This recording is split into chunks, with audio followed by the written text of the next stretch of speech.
Hey, what's up, guys? My name is Danny Dumas, and this is the Earn Your Title podcast. On my journey this year to try to get healthy, I've been counting macros, tracking my sleep, working out more, and there's one metric that I am trying to improve, and that is my testosterone. I've got a good friend of mine. His name's Andrew, and he is really intelligent. And a lot of this is going to come from Andrew's work.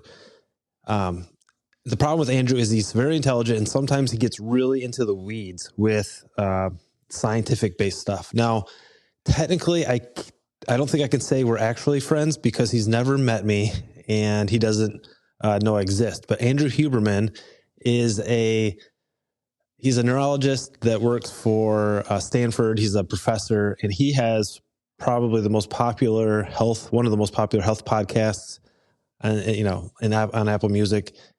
It is really good stuff. Like I am an amateur when it comes to the science behind getting healthy, but this guy's got some really good stuff. But it is slightly confusing. Sometimes, he just gets really into like some of the phrases that he says about like uptake inhibitor, neuroplasticity. Like it's out there.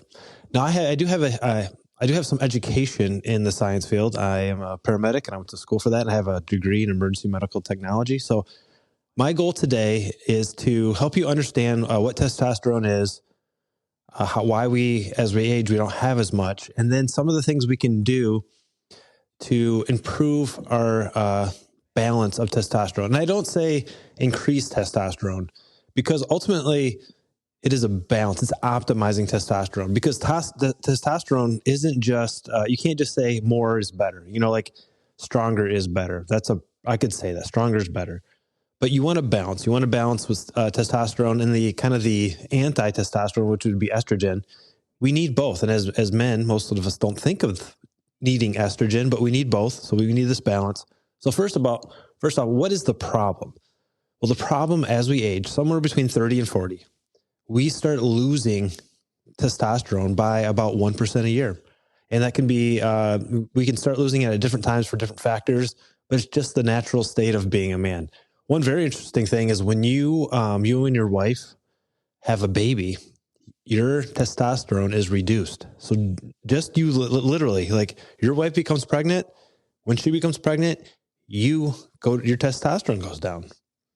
The human body's magic, right? It's telling you, hey, I don't need you out there into the world looking to do the things that testosterone makes you want to do. Stop taking as many risks. Stop doing, pursuing another mate.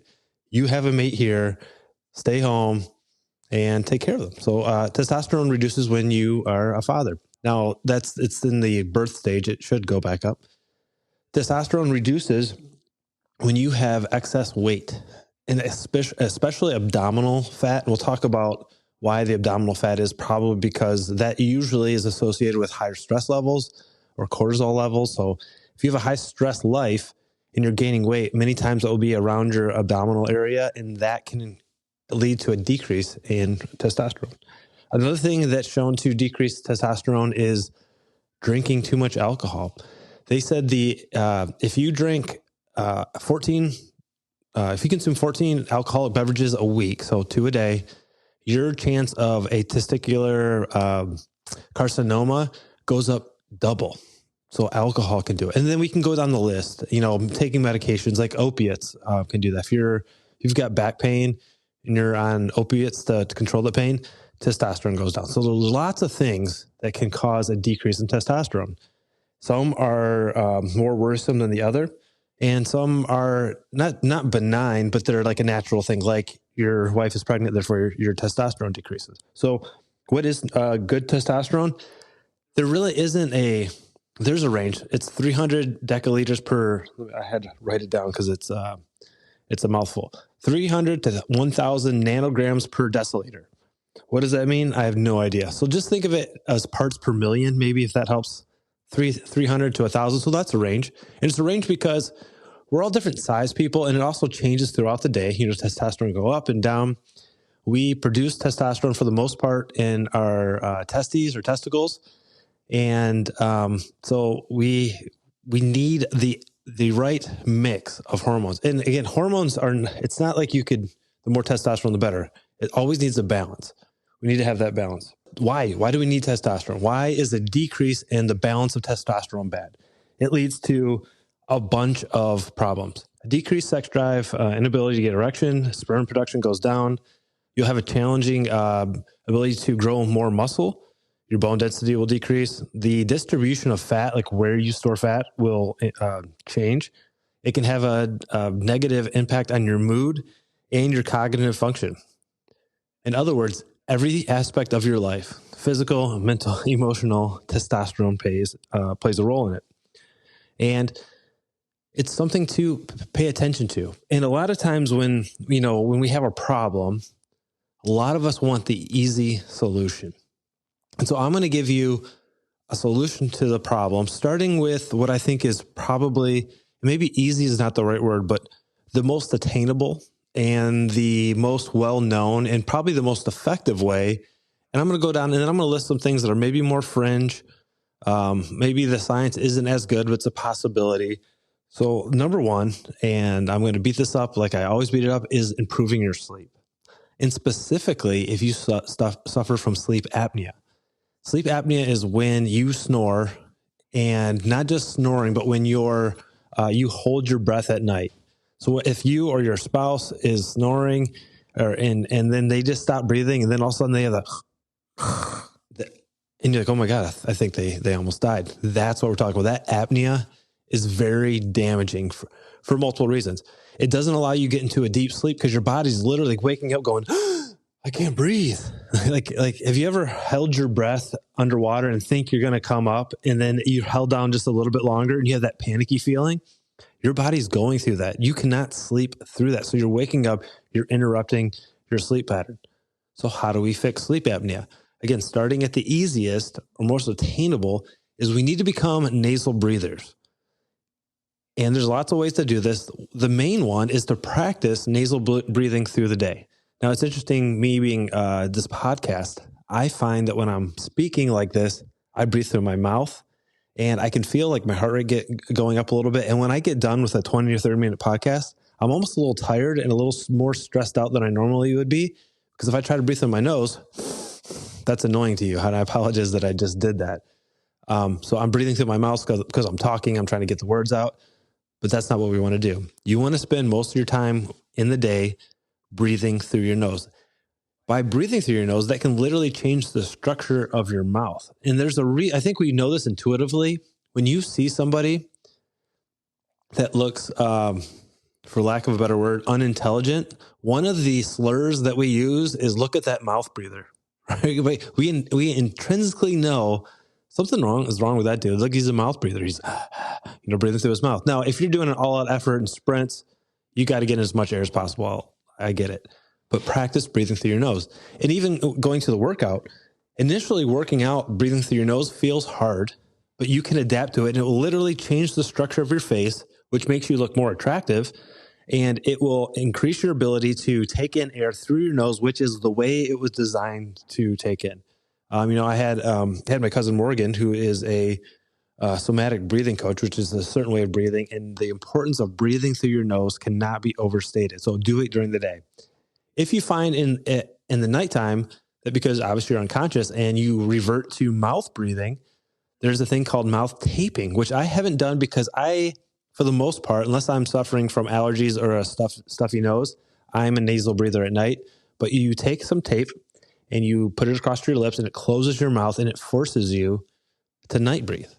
If you look up hostage tape or there's some other type of breathing tape, there's a lot out there. It's basically tape. And now a lot of people, I hear what you're saying. That's crazy. You want me to tape my mouth? You can breathe through the tape if you had to. If you open up your mouth aggressively, the tape would come undone. We're not locking your lips together like a super glue, but getting that sleep is really important. The other things you can do is having a nighttime routine, trying to go to bed at the same time at night, turning off electronics an hour before you go to bed. If you have a problem getting up at night because you have to pee, stop drinking water 3 hours before you go to bed. Dim lights, cold room. Don't do anything in bed that other than sleep or hang out with your spouse. Like if you start reading in bed, then that becomes the place you read. When you lay down, your body should go, oh, I need to go to bed. I need to go to sleep. And in the morning, you can facilitate a good night's sleep by getting up and getting bright light in your eyes, preferably the sunlight. That sets your circadian rhythm, which should say in the next 16 hours from now, I should get sleepy again. So all these things are important. People are on testosterone replacement therapy. It's a shot. Every night, you get a shot of testosterone when you sleep. And you get more testosterone, and it's more laid out when you get good sleep. Because a lot of people might be getting sleep. You might actually be laying down for 8 hours, but we need good quality sleep. If you're not breathing, if you're apneic, meaning not breathing, and hypoxic, meaning not getting enough oxygen to your brain, you're not getting good sleep. So try the natural way, try nasal breathing. If that doesn't work, you need to go get a sleep study done, and they're getting better. Sometimes you don't even have to go to a clinic and get a CPAP. A CPAP is a machine that forces air into your nose so that when you're sleeping at night, you can go into a deep, restful sleep. It's really important.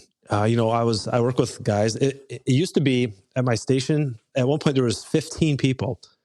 Only 2 of them had their own rooms, the captain and the battalion chief. So 13 of us slept in a big giant room with no doors, no walls, and the amount of people were snoring, it was like epic. It would just shake the room. Like you'd walk through and it just sounds like you're about to be attacked by 7 bears. And then slowly the technology of CPAPs came in, and it went from like a den of bears all snoring at the same time to just sound like Darth Vader, because it's a bunch of these machines humming and blowing air into people's faces. And it truly can improve your life. And all those negatives that low testosterone causes, lack of sex drive, decreased muscle mass, when you can get that back and that stuff goes back up, it's fixable. So step 1 is get some sleep. It is the magic. It is probably, if you're only going to do one thing to improve your testosterone, go get a good night's sleep. Number 2, work out hard, but not to the point of complete failure. So the stress of taking your workout to the limit, but not quite to the edge, because there's a fine line in working out where, let's say you went and ran 3 miles. That was good. It was a good hard pace. But if you went and ran 5 or 6 and you pushed it a little bit farther and you kind of put yourself in a deficit and you increase your stress levels and cortisol levels, that can reduce your testosterone. So it is a balance. You kind of have to figure out where that is. So a hard near max effort, but not actually the max effort, is where you want to be. So good hard workout can really improve your testosterone. In addition to that, if you have a good hard workout during the day, you're more tired at night, therefore you get better sleep. So all this stuff is compounding. You don't want to see these, I don't even call them hacks. They're just good life, good ways to live your life as siloed, meaning one thing at a time. You want to see, I'm going to work out good. So then I sleep well. When I sleep well, I feel better when I work out. This all gets my testosterone back to where it needs to be. And which goes to one of the other things is losing some weight. A lot of people like if you think of like diabetes is a condition when your insulin or your pancreas doesn't produce enough insulin. And we say it doesn't produce enough insulin, but you were designed to be a certain size. Like, you might be a person that just would operate perfectly at 180 pounds. And so your insulin pump, which is your pancreas, is designed to produce enough insulin for someone that weighs 180 pounds. So when you're 280, it's not that you're not producing enough insulin. It's that you're just too big of a person and it can't handle all the body mass that you've put in there. So like, you're not really broken. And there's some, I'm making this more simple than it needs to be, but you're not broken. It's just, you can't fuel the amount of insulin you do produce is not enough to produce it for a 280 pound person, because you're supposed to be a 180 pound person.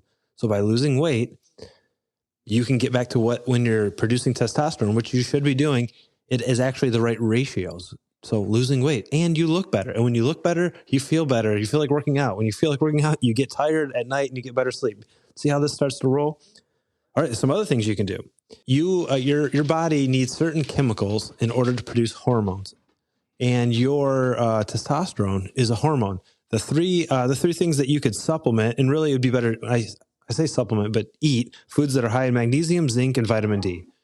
Those 3 things are all used in the process of creating testosterone. So, and it's a very complicated process with lots of moving parts and things that regulate this. This goes up, so this goes down, and vice versa.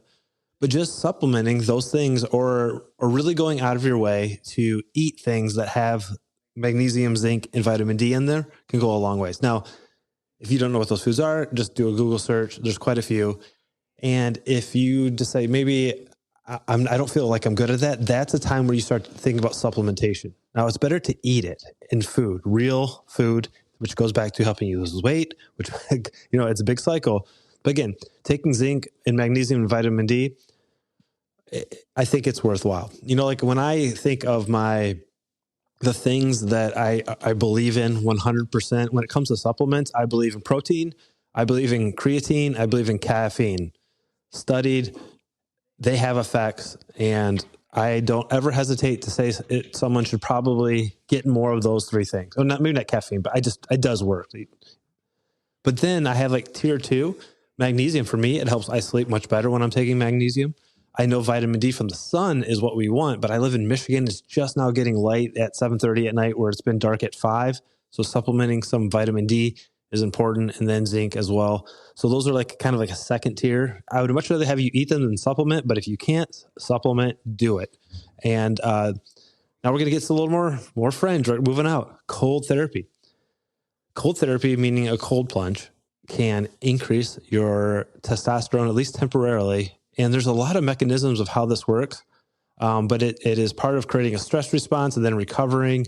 And try it out. It's one of those things that I think has a lot of benefits. The mental challenge of getting in something really cold, I think, is helpful just in general, but there are some health benefits. It's just now being studied more regularly. And on the reverse side, some caution is heat therapy. Specifically, like if you went and took a 1 hour hot tub every day, without being too graphic here, there's a reason your boys hang outside your body, because they want to be cool. You don't want to have your testicles hot. That's why they hang outside the body. They need to be at a lower temperature, especially if you're trying to have kids. The sperm count will go down. Now, a sauna, for a couple minutes, 30 minutes a day, probably not a big deal. You just don't want to be warm for too long. So, take that for what it is and try it. And again, all these things are worth trying. It just says that, I'm a healthy person. I'm trying to do my best. I'm trying to get better. And the last one, I think it should be a last resort, and this obviously needs to be in conjunction with your doctor, is the actual testosterone replacement therapy, where you're giving yourself testosterone. It's kind of like, I see it as kind of like the Ozempic argument. I think it would be much better to lose weight naturally. I think it would be much better to gain your testosterone balance back naturally. But you can't deny that there is a legitimate benefit to having adequate levels of testosterone, even though the therapy and like Ozempic might have some side effects. Side effects of Ozempic and testosterone therapy are there. When you take in testosterone therapy, give yourself shots, your body might not produce as much naturally. So therefore you might need to be on it for extended periods of times or maybe forever. And if you get off it, your testosterone levels are going to be lower.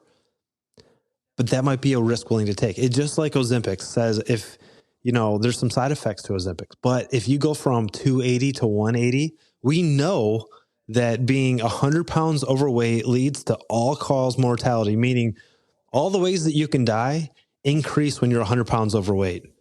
So now, while there might be some danger in taking a medication like Ozempic, which helps you get down to back to 180, it's a risk versus benefit, and it needs to be done with a healthcare provider. I would highly encourage you that if your healthcare provider isn't willing to have some of these conversations about not just like getting unsick, but actually getting healthy, go find a new doctor. Testosterone replacement therapy needs to be done in conjunction with blood work. You obviously, probably with the internet, you could probably just order it online. I haven't actually looked into that, but you want it to be prescribed. You want to be part of a plan, and you want to get tested.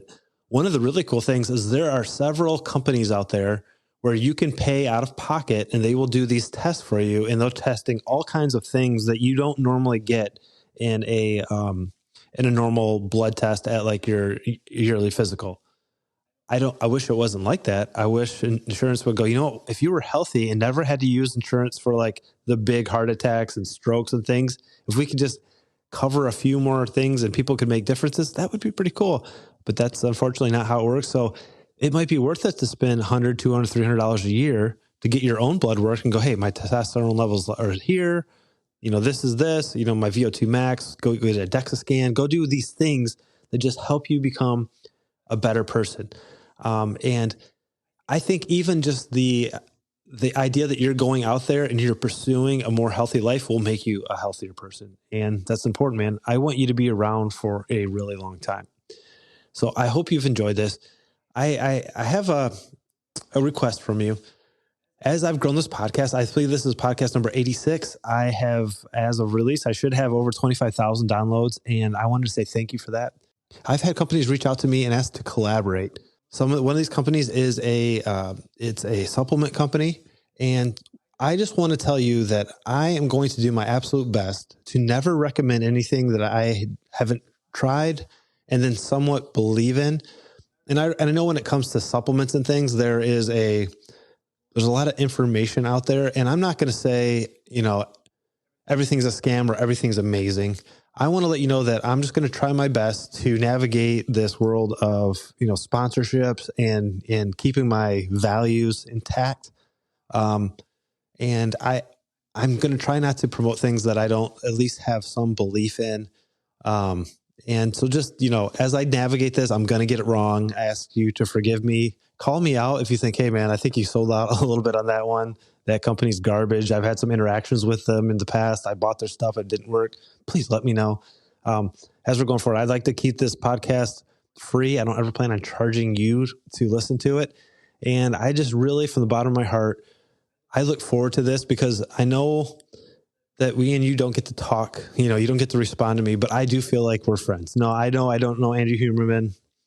I do think of him as my friend, and I would probably talk to him like he was my friend. But I want to let you know, even though we haven't talked, I consider you my friend. If we were at the mall and we bumped into each other and I find out who you are and you find out who I am, I want to have that conversation. So thank you for being my friend. Thank you for tuning in weekly. Thank you for sharing the show and getting us to where we've been. As always, my name is Danny Dumas, and this is the Earn Your Title Podcast, and I will talk to you later. Bye.